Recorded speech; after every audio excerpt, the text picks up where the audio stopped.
afternoon, Tower. This is STTKDR. STTKDR, good afternoon. This is Tower. Go ahead.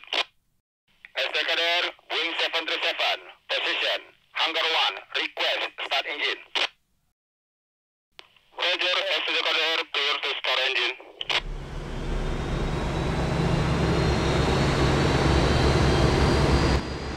Tower, STTKDR, ready for taxi and request taxi clearance. STTKDR, clear to taxi for runway 25, report when ready for takeoff. Roger, clear for taxi for runway 25, report when ready.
Catch 'em all.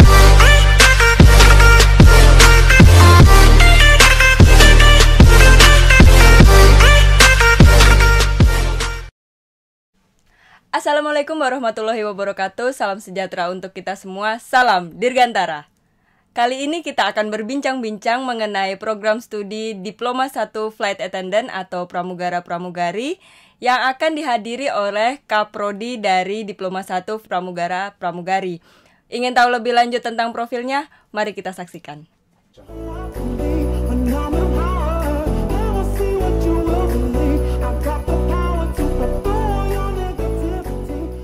Salam Dirgantara. Perkenalkan, nama saya Menik Andrianti dan saat ini saya menjabat sebagai Kaprodi D1 Pramugari Pramugara di Sekolah Tinggi Teknologi Kedirgantaraan Yogyakarta. Saat ini di samping saya sudah ada Ibu Menik selaku Kaprodi D1 Flight Attendant. Selamat siang Ibu. Selamat siang Yosi. Ya, Ibu, ini kan Ibu Menik ini selalu dipanggil Bunda ya sama taruna-taruni D1 Flight Attendant. Itu sejarahnya itu gimana sih Bun?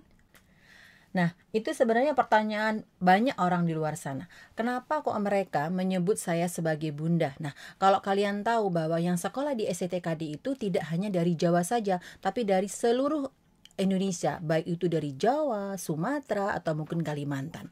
Nah, di mana mereka tentunya untuk datang ke Jogja jauh dari orang tua. Nah, dengan adanya saya di D1FA membuat mereka merasa bahwa saya bisa menjadi ibu kedua bagi mereka, di mana mereka bisa untuk bercerita.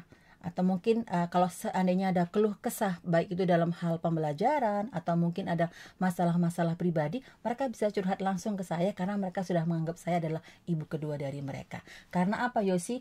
Saya ingat pepatah bahwa pembelajaran itu akan berjalan baik apabila hati dan pikiran kita juga tenang. Setuju nggak Yosi? Setuju sekali Bunda. Oke. Oh iya, sebelumnya boleh nggak ini saya juga manggil Bunda ini? Oh boleh dong, kan Yosi juga taruna-taruni STTKD. Ya seperti ini Bunda. Kalau sebelum Bunda masuk di STTKD sebagai Kaprodi, itu perjalanan karir Bunda ini kemana aja sih? Kalau boleh tahu nih cerita di sini. Boleh. Senang Bunda kalau cerita tentang masa-masa sebelum Bunda join di STTKD Jogja ya. Jadi sebelumnya, sebelum saya join di STTKD, saya dulu adalah seorang flight attendant atau pramugari di salah satu maskapai swasta di Indonesia. Saya bekerja di situ selama kurang lebih adalah 17 tahun. Nah, itu adalah background saya, kemudian saya join di SCTKD. Nah, sebenarnya saya memang passion saya adalah memang di dunia penerbangan ya. Terbukti saya sampai 17 tahun. Kalau memang passion saya tidak di dunia penerbangan, nggak mungkin saya betah 17 tahun ya. Nah, jadi makanya waktu saya ada sekolah SCTKD, saya sangat minat untuk bisa masuk ke sini. Sesuai dengan passion saya. Wah, kalau kayak begitu, berarti kalau 17 tahun itu dari tahun berapa itu, Bunda? Tahun berapa ya kira-kira? 1997. Yosi sudah lahir belum? Wah, itu saya masih belum lahir, Bunda. Belum ya? Belum. Jadi, Ya. setelah dari 17 tahun itu baru Bunda masuk di STTKD. Iya. Wah, sebelumnya di 17 tahun, jangka 17 tahun itu Bunda di maskapai tersebut menjadi apa aja itu, Bun? Oke, banyak lah ceritanya ya. 17 tahun itu bukan waktu yang sangat simpel ya, lumayan lama ya. Terus kalau anak-anak mungkin sudah remaja ya. Jadi waktu 17 tahun tidak hal mudah saya untuk mencapai 17 tahun. Dimulai saya berkarir sebagai pramugari yang junior, paling junior, kemudian naik kelas lagi menjadi pramugari yang senior. Kemudian alhamdulillah saya dipercaya dari maskapai itu sebagai seorang instruktur. Nah, untuk grade menjadi seorang instruktur pun juga ada kelasnya, dimulai dari ground instruktur, kemudian company instruktur, dan yang terakhir adalah company checker flight attendant, di mana saya dipercaya untuk mengecek seorang anak yang sudah dilatih di ground untuk diluluskan menjadi seorang flight attendant di maskapai tersebut. Wah, banyak banget berarti ya, Bun, pengalaman dari Bunda ini. Lalu saya ingin bertanya lagi, bagaimana sih kok bisa masuk di STTKD dan menjabat sebagai Kaprodi D1 Flight Attendant ini? Oke Yosi, sebenarnya kalau diceritakan panjang lebar nih kayak nggak kelar nih kita 2 hari nih ya. Jadi tadi yang saya sebutkan tadi, saya kurang lebih dulu udah bekerja sebagai 17 tahun sebagai seorang flight attendant, dan tentunya di Jogja ini masih belum memungkinkan untuk menjadi outbis daripada salah satu maskapai. Jadi kalau saya memang mau berkarir menjadi seorang flight attendant, itu saya memang harus tinggal di Jakarta. Nah, kembali kepada kodrat seorang wanita bahwa saya juga adalah seorang perempuan dan juga saya seorang ibu rumah tangga. Saya harus memilih di antara dua pilihan mungkin yang sulit ya. Di sisi lain saya memang passion saya adalah untuk bekerja di dunia penerbangan, tetapi kodrat saya sebagai seorang perempuan, saya juga harus mengabdi kepada keluarga, dan karena keluarga saya ada di Jogja, mau tidak mau saya harus pindah ke Jogja. Nah, setelah saya pindah ke Jogja, sebenarnya passion saya masih meletup-letup lah gitu ya, karena 17 tahun bayangkan saya tidak nganggur istilahnya ya. Jadi saya kalau untuk berhenti dalam sekian tahun mungkin saya agak berat. Jadi saya memang passion saya masih untuk saya ingin bekerja di dunia penerbangan. Sebenarnya untuk menjadi seorang flight attendant, tetapi kalau di Jogja tidak mungkin kan. Kemudian saya melihat ada SCTKD yang menjadi salah satu sekolah penerbangan yang terbaik di Indonesia ya. Nah, kemudian saya mendapatkan tawaran untuk bergabung di SCTKD. Nah, itu kurang lebihnya. Nah, waktu saya pertama kali bergabung, saya di sini dipercaya langsung menjadi seorang Kaprodi D1 pramugara. Mungkin kenapa dari ownernya atau pimpinan daripada SCTKD menunjuk saya sebagai Kaprodi, mungkin dengan background saya yang tadi sudah 17 tahun saya terbang sebagai flight attendant, dan juga background saya sebagai seorang instruktur yang sudah mencapai sampai di company instruktur di suatu penerbangan. Wah, ternyata lumayan panjang juga perjalanan Bunda ini ya. Iya. Nah, saya ada pertanyaan lagi nih, Oke. Bun. Jadi sebagai Kaprodi ini kan tanggung jawab dan tugas-tugasnya itu lumayan berat nih, Bun. Jadi dari Bunda sendiri tanggung jawab sama tugas-tugasnya sebagai Kaprodi D1 Flight Attendant itu apa aja sih, Bun? Oke, yang jelas memang tugas menjadi seorang Kaprodi adalah yang utama adalah memastikan bahwa pelaksanaan di dalam prodi berjalan dengan lancar, dan juga tujuannya adalah untuk menghasilkan lulusan yang berkualitas, di mana lulusan tersebut bisa terserap di dunia penerbangan yang diinginkan oleh taruna ataupun taruni SCTKD. Nah, lulusan yang berkualitas dan mudah diserap itu konkretnya seperti apa sih, Bun? Banyak hal ya, karena untuk mencetak seseorang yang mungkin tadi lulusan SMA, kemudian dia lulusan yang sudah siap bekerja, itu banyak faktor. Nah, di SCTKD ini ada beberapa faktor penunjang ya. Yang utama adalah pertama dari silabus ataupun mata kuliah, kemudian dari dosennya, kemudian ada tim pengajarnya ya. Terus yang tidak kalah penting adalah dari fasilitas. Nah, dari ketiga item ini yang terpenting di dunia pembelajarannya itu khususnya di penerbangan. Nah, di STTKD ini semuanya dapat, baik itu dari silabus, kemudian dari pengajar dan juga dari fasilitas. Nah, mau tahu ketiga-tiganya atau salah satu?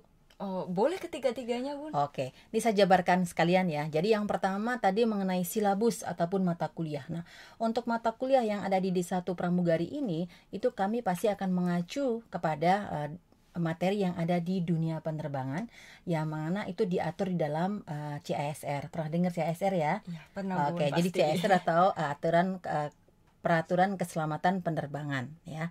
Nah, kemudian silabusnya untuk materinya banyak ya. Ada yang praktek dan juga ada yang teori. Di antaranya ada flight safety, ada aircraft type, ada food and beverage, kemudian ada announcement, aviation knowledge, kemudian ada cabin practice dan masih banyak lagi. Itu adalah beberapa materi yang memang itu ada di maskapai. Jadi harapannya nanti anak-anak setelah mendapatkan pembelajaran di STTKD, pada saat dia masuk di dunia pekerjaan mereka sudah tidak canggung lagi karena mereka sudah mendapatkan ilmu tersebut di STTKD. Itu dari segi silabus ataupun mata kuliah. Masih ada 2 ya. Iya. Berarti yang kedua adalah dari pengajar ya.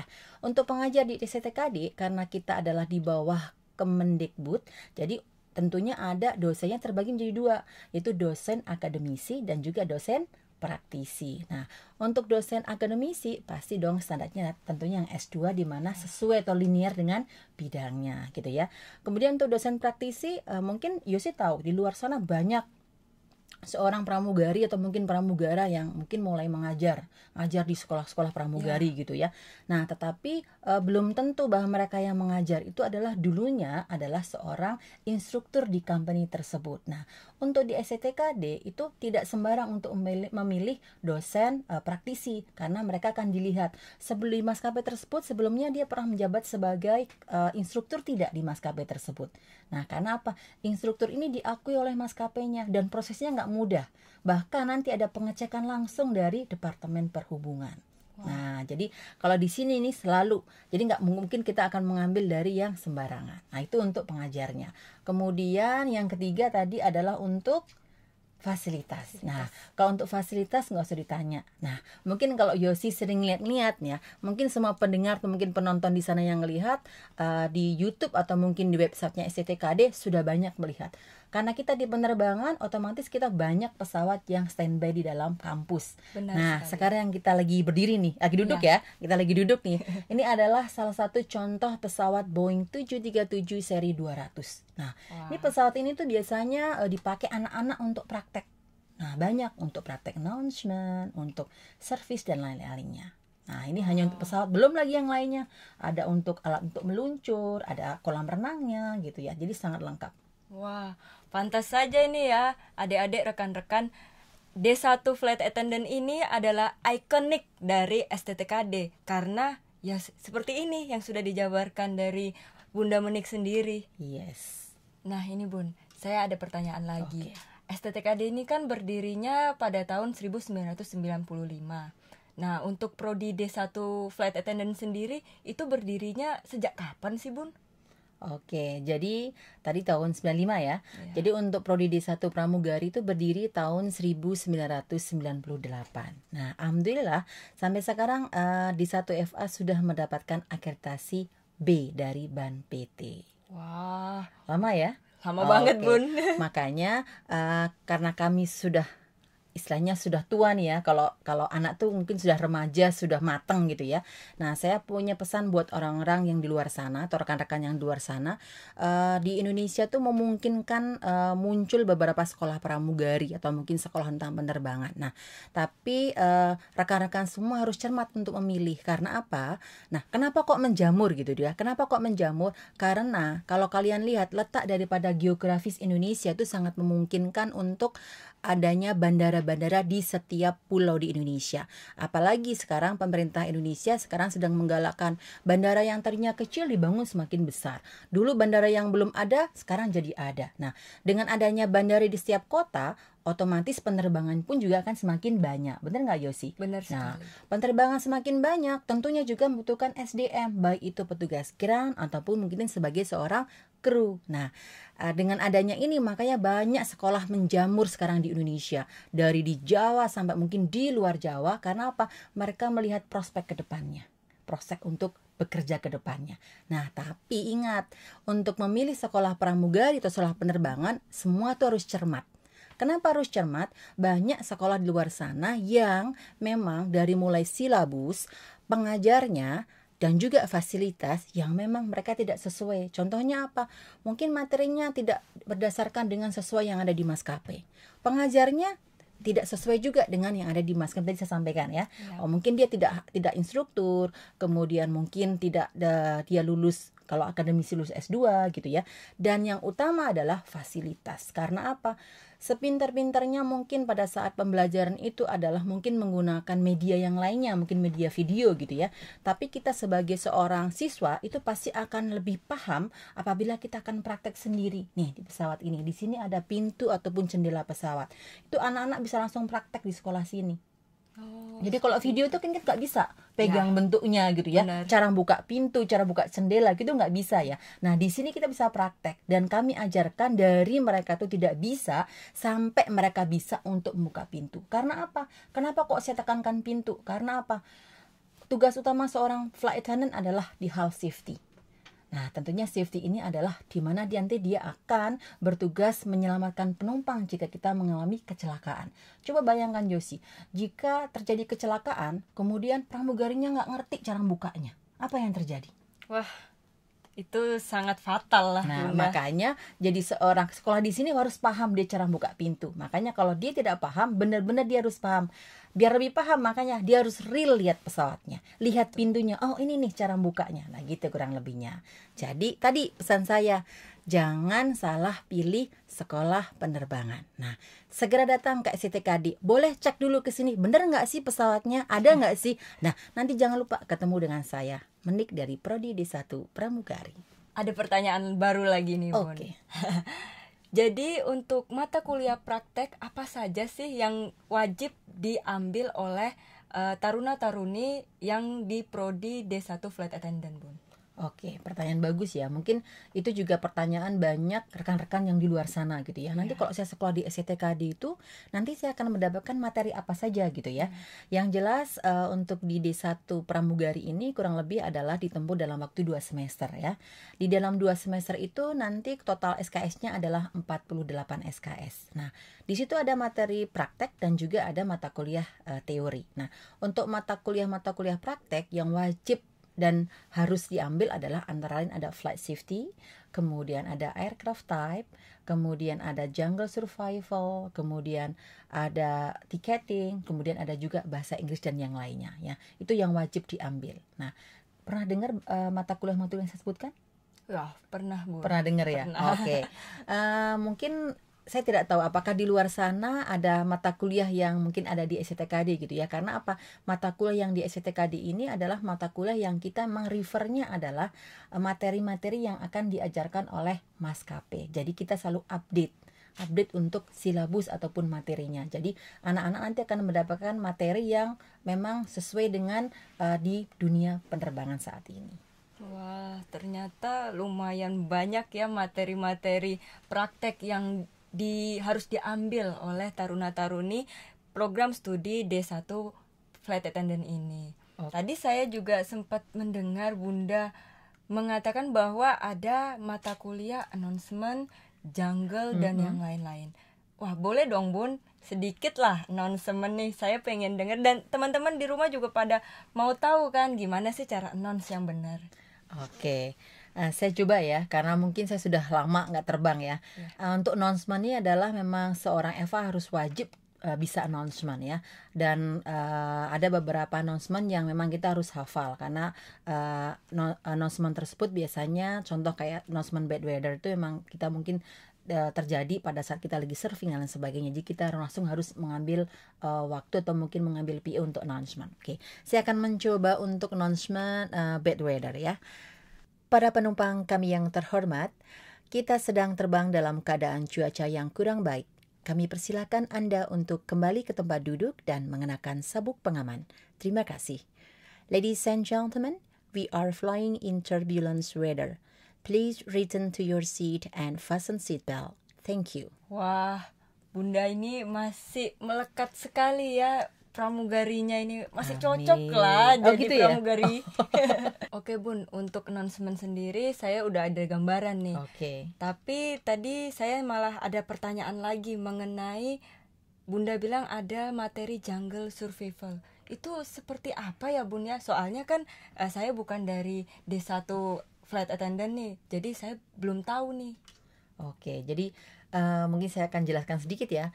Jungle survival itu adalah semacam pelatihan di mana nanti taruna pun taruni STKD itu akan dilatih bagaimana menyelamatkan diri, baik itu diri sendiri ataupun penumpang jika pesawat itu mengalami kecelakaan atau istilahnya adalah crash landing.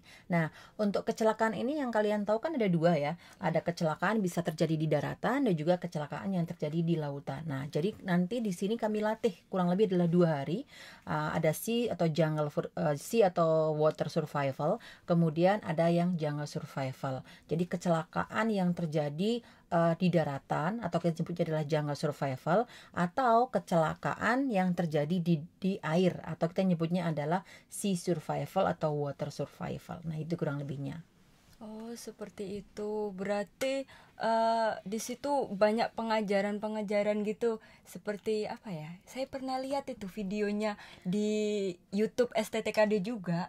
Itu ada pertahanan hidup makan gitu ya. Betul. Nah, Bisa mungkin diceritakan itu, Bun? boleh. Mungkin kalau rekan-rekan yang di sana mau lihat, nanti bisa lihat di channelnya YouTube-nya STTKD ya. Di situ ada beberapa video mengenai jungle survival, di mana memang di situ dilatih bagaimana sih kita bisa bertahan hidup sebelum kita ditemukan oleh tim SAR. Karena pada saat terjadi kecelakaan ataupun crash landing itu tidak sekonyong-konyong langsung datang tim SAR ya. Jadi mungkin bisa sehari, 2 hari, 3 hari, bahkan mungkin juga seminggu. Jadi seorang FA itu harus dilatih bagaimana dia bisa bertahan hidup sampai ditemukan oleh tim SAR. Jadi dari mulai mencari makanan ataupun minuman gitu ya, kemudian bagaimana bisa survive, artinya mencari perlindungan mungkin dari hujan atau mungkin dari angin atau mungkin juga dari panas gitu ya. Itu seorang FA dilatih di situ gitu ya. Kemudian yang tidak kalah penting adalah biar kita cepat ditemukan adalah kita harus bisa memberikan tanda-tanda kepada tim SAR. Jika memang sudah ketahuan tuh kita letak jatuh pesawatnya ada di mana. Nah, itu kurang lebihnya yang akan diberikan. Nah, ini termasuk yang mungkin di luar sana tidak diberikan materi jungle survival di sekolah-sekolah pramugari yang di luar sana. Tapi kalau di STKD itu selalu diberikan. Oh, seperti itu. Wah, banyak lagi nih pengalaman dari taruna-taruni kalau mau masuk di D1 flight attendant ini. Oke. Berminat untuk gabung? Sepertinya berminat sih Bun, cuman kan saya sudah terlanjur ini di prodi lain. Oke, sebenarnya bisa loh di 3 atau di 4, di D3 atau di D4 di STKD itu ada penjurusan atau konsentrasi untuk mengambil D1 FA. Kenapa begitu? Karena ada beberapa maskapai yang grade untuk ataupun syarat untuk menjadi seorang flight attendant itu ada yang dia minimal D3. Nah, jadi bagi yang D3 ataupun D4 mengambil konsentrasi pramugari itu sangat memungkinkan untuk bisa mendaftar menjadi seorang flight attendant. Begitu. Oh, seperti itu. Lalu Bun, saya ingin bertanya, apakah pramugara dan pramugari ini diwajibkan untuk bisa bahasa asing? Lebih dari 1 bahasa gitu lah Bun. Oke. Jadi kalau bahasa yang ada di STKD itu kita diberikan beberapa pelatihan bahasa ya. Yang utama adalah bahasa Inggris, kemudian ada bahasa Mandarin dan juga ada bahasa Arab. Jadi lengkap ya. Ada 3 bahasa gitu ya. Nah, memang yang paling utama adalah bahasa Inggris. Kenapa bahasa Inggris? Karena nanti manual itu semacam kayak buku gitu ya, buku pedoman tentang pramugari itu semua ada di dalam manual tersebut dan semua adalah tentang tulisannya bahasa Inggris. Jadi mau tidak mau memang kita harus tahu tentang bahasa Inggris, harus mengerti bagaimana kita berkomunikasi dengan menggunakan bahasa Inggris. Sebenarnya bahasa Inggris itu sangat mudah kok gitu ya. Kenapa saya bilang sangat mudah? Sekarang zaman teknologi gitu kan.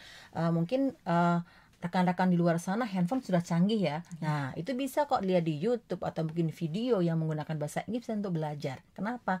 Ya tadi bahasa Inggris sangat penting untuk dunia pekerjaan, apalagi di dunia penerbangan. Seperti itu. Wah, Oke. berarti taruna-taruni dari D1 Flight Attendant ini akan bisa menguasai 3 bahasa asing ya. Iya. Wah, hebat sekali. Saya rasa di lembaga-lembaga di luar sana itu tidak ada ya yang mengajarkan siswa-siswanya itu 3 bahasa sekaligus ya Bun ya. Saya rasa begitu, karena kalau saya lihat di luar sana kebanyakan mereka hanya menggunakan bahasa Inggris. Itu pun saya juga kurang tahu untuk pengajarnya ya.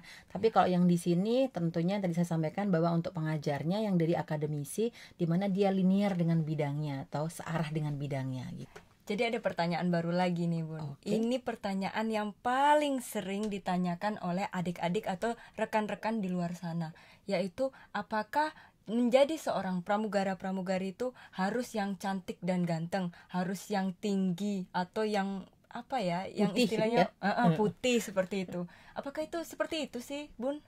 Oke, baik, saya akan mencoba menjawab ya. Jadi intinya gini, untuk menjadi seorang flight attendant, baik itu pramugari ataupun pramugara, itu tidak harus cantik ataupun ganteng. Kenapa? Karena nggak ada patokan cantik ataupun ganteng. Nah, ganteng ataupun cantik itu adalah relatif. Tetapi harus seperti apa sih untuk menjadi seorang flight attendant? Harus yang menarik atau good looking ya, dan juga harus bisa berkomunikasi atau komunikatif. Nah, makanya untuk di STKD ini agar nanti bisa terserap di dunia pekerjaan, kami didik, kami latih dari mulai penampilan, kemudian kami berikan pengetahuan gitu ya. Kemudian untuk komunikasi kami latih. Nah, ya hal yang simpel adalah tentang apa? Senyum. Saya rasa semua orang di luar sana tuh kalau untuk senyum pasti bisa semuanya ya. Iya, Benar nggak? pasti. Nah, senyum mungkin 5 gigi atau mungkin 10 gigi gitu ya. Nah, tetapi ada senyum yang tulus, ada juga senyum yang hanya cuma sekedar senyum di bibir saja. Wah. Nah, itu sangat kelihatan. Nah, makanya dilatih. Semua orang tuh bisa karena apa? Bisa tuh karena terbiasa. Kalau dia sudah terbiasa senyum, nanti dia pada saat ketemu dengan penumpang, pada saat dia akan melamar pekerjaan, dia dengan enteng untuk tersenyum. Dan dia tersenyum sudah tulus, karena apa? Sudah terlatih. Nah, pertanyaannya, apakah dulu yang mendaftar di sini semuanya adalah pasti pintar senyum? Tidak semuanya ya. Jadi di sini nanti kami latih. Yang dulu mungkin kalau senyum tuh mahal sekali gitu ya. Nanti dilatih.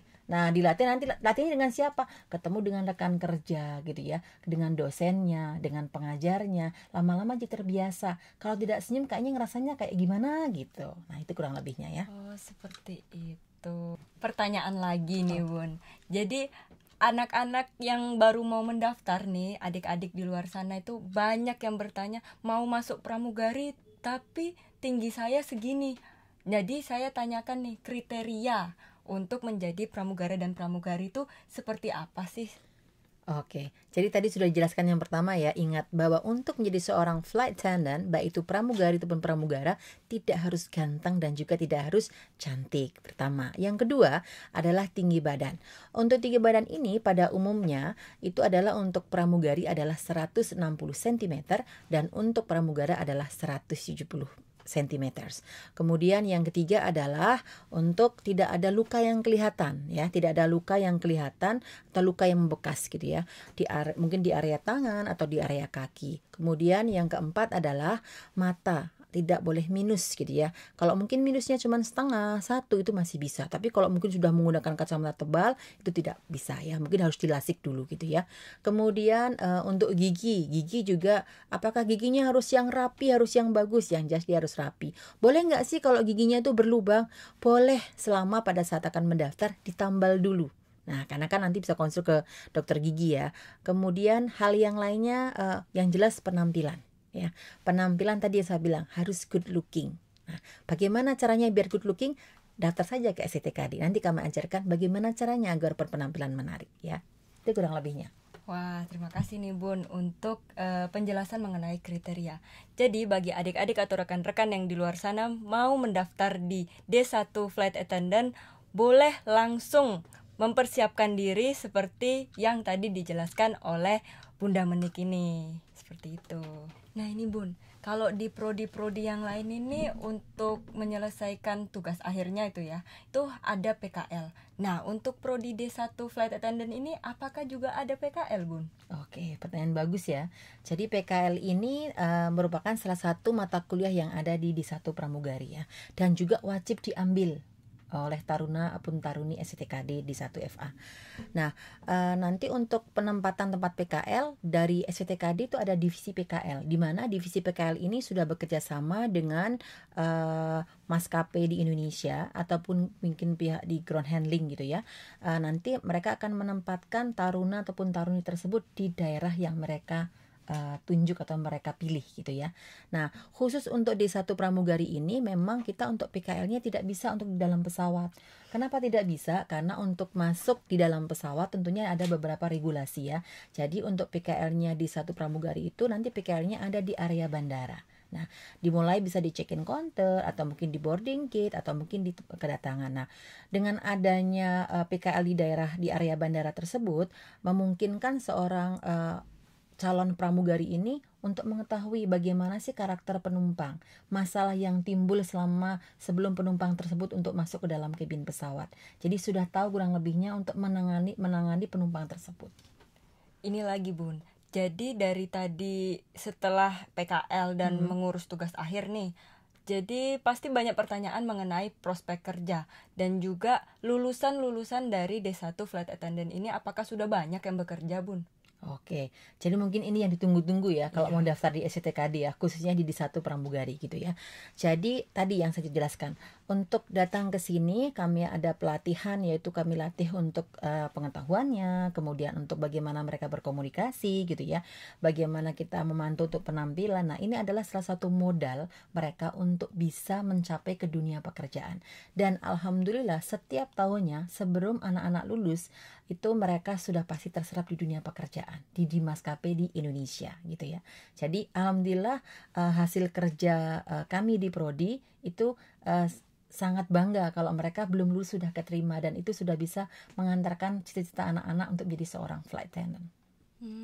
Ini lagi Bun, pertanyaan. Apakah lulusan dari STTKD ini ada yang sudah sampai internasional gitu Bun? Oke, ini kalau saya dengar pertanyaan itu saya langsung merinding ya. Kenapa? Karena saya kemarin baru saja calling gitu ya atau chatting dengan salah satu taruni FA yang lulus tahun 2015. Nah, alhamdulillah saat ini sudah bekerja di Saudi Arabia ya, untuk menjadi seorang flight attendant. Nah, itu menjadi salah satu tujuan kami mendidik mereka, dan alhamdulillah tidak hanya cuma satu tapi sudah beberapa. Nah, tapi tadi terkendala umur, mereka memang tidak langsung ke maskapai internasional, tetapi mereka bisa domestik dulu karena untuk menjadi seorang flight attendant di maskapai umur dia kurang lebih harus 21 tahun dulu. Nah, sementara untuk lulus di satu dia kan harus baru 18 tahun atau 19 tahun gitu ya. Jadi mereka kebanyakan di penerbangan domestik dulu, kemudian baru mereka akan beranjak ke penerbangan yang internasional. Wah, berarti bisa dibilang nih STTKD ini sudah menjalar hingga internasional ya Bun ya? Oh iya dong, mungkin kalau nanti Yosi pas terbang gitu ya, baik domestik atau internasional, mungkin Yosi nanti akan ketemu dengan senior-senior FA yang mungkin sudah join di maskapai tersebut gitu ya. Nah itu nanti mungkin kalau ingat STTKD gitu nyebutin, mungkin mereka oh ya saya pernah tuh tinggal di situ gitu ya, saya pernah tuh mengenyam pendidikan di situ, nah gitu kurang lebihnya. Demikian bincang-bincang kita mengenai Prodi D1 Flight Attendant bersama Kaprodi dari D1 Flight Attendant yaitu Bunda Menik. Sebelum saya tutup, ini Bun, saya mau minta Bunda memberikan motivasi untuk taruna-taruni yang masih aktif dan juga untuk calon taruna-taruni yang mau bergabung di STTKD khususnya di D1 Flight Attendant ini. Oke, baik, terima kasih. Udah selesai ya? Gak kerasa ya Bun ya? Padahal saya tadi pikirnya 2 hari 2 malam gitu ya. Oke, baik, saya akan memberikan pesan-pesan untuk taruna-taruni D1 pramugari-pramugara. Pesan dari saya adalah tetap semangat, selalu upgrade diri dalam knowledge ataupun dalam komunikasi, dan selalu ingat cita-cita dari awal untuk menjadi seorang flight attendant. Dan ingat untuk yang adik-adik yang di luar sana ingin menjadi seorang flight attendant, segera gabung di STTKD karena di sini kami akan membekali apa yang akan kalian butuhkan untuk menjadi seorang flight attendant. Dan ingat, satu-satunya sekolah pramugari di Indonesia yang akan mendapatkan gelar APETRA dari Kemendikbuddikti hanya ada di STTKD Yogyakarta. Jadi bagi adik-adik di luar sana dan rekan-rekan juga yang mau bergabung bersama kami di STTKD, boleh langsung cek di website resmi kami di sttkd.ac.id.